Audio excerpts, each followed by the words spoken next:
영어 공부하고 있지만은 옛날에 그 공통어는 영어 아니고 중국어 그리고 그 고전 중국어였었어요. 그래서 그런 한문을 읽어도 사실은 옛날 표현이 있지만은 박지원 소설의 경우는 한국의 당시에 아주 구체적인 분석이나 지리, 정책에 대해서 많이 언급을 하고 있습니다. 근데 그 한문의 표현이 구체적으로 그 당시에 조선시대에 무엇을 가리키고 있는지 사실은 학자의 의견이 좀 나눠 있고, 사실 어떤 많은 경우에서 제가 판단을 많은 자료 보면서 뭐 이렇게 해석하면 좋겠다고 제가 개인으로 판단했지만은 자신 있게는 제가 말 못합니다. 그럼 교수님께서 지금 그 한글본과 또 그 한문본을 말씀하시는데요. 그 교수님께서 그럼 영어로 번역을 하실 때 한글본을 참고를 많이 하셨습니까? 아니면 한문본을 참고를 많이 하셨습니까? 기본적으로는 한문 원문이죠. 한문으로 되는 원문을 영어로 번역했습니다. 다만 그거 하면서 사실은 이해하기 힘든 부분이 아주 많아요. 왜냐하면은 그 당시에 여러 가지 습관하고 그 관계도 있어요. 그래서 이 한글 현대역 한 5권 정도는 제 책상 위에서 다 하나하나 참조하면서 제가 번역했습니다. 그러면은 그 연안 박지원의 소설을 영어로 번역할 때, 그러니까 어떻게 보면 컨텍스트 버전에서 봤을 때는 미국인들이 이해를 해야 될 그런 부분 디테일들이 있을 건데 그런 디테일들을 어떤 차이가 있었을까요? 나름대로 그 의역을 하셨을 건데요. 문제가 많았어요. 그래서 한글 현대역으로 하면은 사실은 하나하나 다 설명, 이 조직이나 사람을 소개할 필요도 없고, 근데 영어의 경우는 사실은 모든 단어이나 다 이해해야 돼요. 먼저 좀 제대로 자신 있게 얘기 안 하더라도 어떤 그 가상이나 그 머릿속에서 만들고 번역을 해야 됩니다. 그 다음에는 사실은 번역할 때는 원래 한문이니까 미국 영문학의 전통에서는 좀 비슷한 수준의 그 문학, 그 문체로 번역을 해야 되고, 사실은 어떤 의미에서 제가 계속 번역하면서 그 당시 18세기에 영국의 소설이 나도 많이 또 생각도 했습니다. 워낙 계급 사회이기 때문에 그런 부분에 대해서는 좀 현대인들이 이해하지 못하는 부분은 뭔가 좀 다가가기 쉽고 이해하기 쉽게 어떤 그런 재해석이 필요했을 거라는 생각이 들고요. 그런 연장선상에서 그 박지원의 대표 소설인 이제 양반전이나 허생전 이런 것들 같은 경우에는 이제 사실 우리말로도 어려운 단어입니다. 이 풍자나 해악이라는 거 그런 게 분명히 있거든요. 이런 부분을 영어로 옮기긴 정말 어려웠을 것 같아요. 그걸 어떤 기본적인 이해가 깔려 있어야 쉽게 말하면 어떤 유머 코드라는 것들을 이렇게 웃으면서 받아들일 수 있는 거잖아요. 어떻게 하셨나요? 솔직히 말씀드리면은, 쉽지는 않아요. 쉽지 않고 아마 제대로 안 되는 건 있습니다. 근데 그 해학적인, 풍자적인 그 표현에도 여러 가지 자원이 있어요. 원래 중국 고전에서는 풍자적인 그 표현이나 그 옛날 얘기도 있습니다. 그거의 번역도 그거 자체는 쉽지 않고, 그 다음에 그 당시 18세기 한국에 있어서 그 당시의 인물이나 조직이나 습관을 좀 풍자하는 것도 있지만은 사실은 현대 한국 전문가이라도 정확하게 좀 알 수 없는 부분도 있다고 생각합니다. 근데 그거는 이차적인 문제, 다시 영어로 번역한다면 사실은 제가 갖고 있는 그 영국 그 문학의 전통하고 좀 연결해서 이런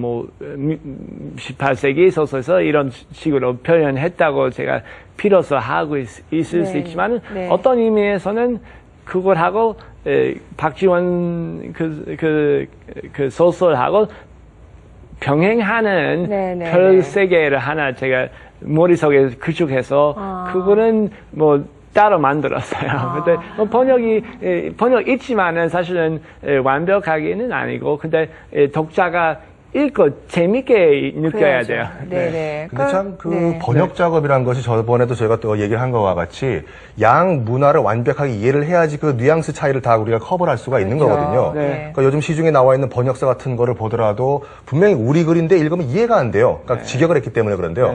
한문석 교수님, 지금 우리 이만열 교수님의 이런 그 나름대로 번역 작업을 보시면서 같은 영어 교육 전문가로서 어떻게 보고 계십니까? 이 번역이 얼마나 어려운지는 이게 해보시지 않은 분은 모르는데 제가 잘 압니다. 왜냐하면 제가 10년 전에 번역을 해봤거든요. 근데 그것도 뭐냐면은 제 전공 서적, 영어 교육 서적 한 600페이지짜리인데 옮기다 가 처음에는 쉽게 생각했어요. 그까짓 건 뭐 영어 잘하고 한국말 잘하면 되겠지 했는데 한번 해보고 느낀 것이 이거 아무나 하는 것이 아니고 베끼는 게 아니고 이게 창작이구나라는 걸 알았습니다. 이제 그래서 굉장히 힘들어서 제가 그거 하고 나서 느낀 게 이거 번역할 거면 앞으로 내가 차라리 책을 그냥 쓰는 게 낫겠다라는 느낌이 들 정도로 굉장히 힘든데 그건 제 전공인데도 그랬거든요. 근데 지금처럼 이런 고전은 아까도 말씀드렸지만 문화, 풍습, 역사 다 알고 종합해서 해야 되니까 그 몇 배 힘이 들었을 거란 말입니다, 이제. 그래서 참 새삼 제가 참 놀라움을 참 표시하지 않을 수가 없습니다. 네. 네, 정말 대단한 작업이다라고 말씀을 하셨는데, 사실 이만희 교수님이 이게 좀 가능하다라는 생각이 들었던 게, 정말 하시는 일이 많으세요. 예. 아까 이제 저희가 소개해드린 대로, 이제 융복합 프로그램 디렉터로도 활동을 하고 계시고, 또 뭐, 3개 국어, 4개 국어에 능통하신 또 언어의 능통자시고, 거기에다가 또 환경 분야에도 또 관심이 많으시대요.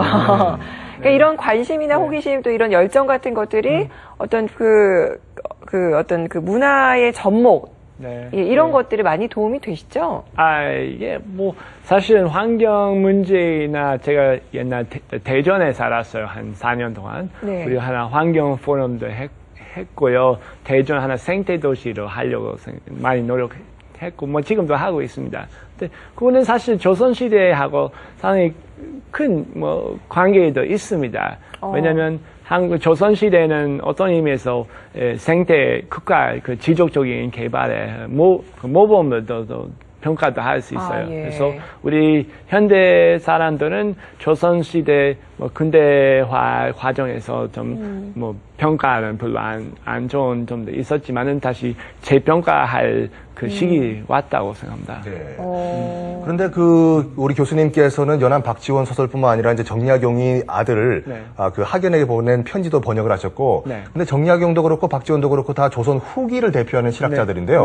그 수많은 고전들에서 준 가운데서 조선 후기 실학자를 선택한 이유가 또 있을까요, 교수님? 네. 아마 우리 사회하고 좀 비슷한 면이 있다고 생각합니다. 그래서 비슷하게 이 조직이나 제도가 좀 오래됐고 또 그 다음에 사회 기술 발전이나 평화가 빠르고 그래서 많은 지식인들 좀 고민한 것은 지식인뿐만 아니고 일반 사람도 고민한 것은 어떻게 이 새로운 상황에 참 조금 할 수 있는가 있었어요. 그래서 그런 의미에서는 사실 우리 지금 직면한 문제하고 좀 관계도 있고 학생들도 연안 박지원 소설 읽으면은 그거 옛날 얘기가 아니고 우리하고 똑같이 그런 이 세상의 여러 주변의 문제점을 고민한 사람으로 동정하면서 좀 읽으면 좋겠습니다. 그러니까 조선시대가 또 그런 환경에 지속적인 관심을 갖고 또 그런 쪽이 사업을 펼쳤다라는 건 저희도 몰랐던 거를 이렇게 깨우쳐 주셨고. 근데 교수님이 한중일 언어를 다 하시고 또 한중일의 전문가로 계신데요. 그러니까 미국인으로서 제3자로서 이 한중일이라고 하면은 참 어떻게 보면 애증의 관계라고 할 수가 있거든요. 어떻게 생각하십니까? 이런 가깝고도 먼 이웃나라 한중일 관계에 대해서요. 그거 상당히 긴 얘기도 될지도 모르지만은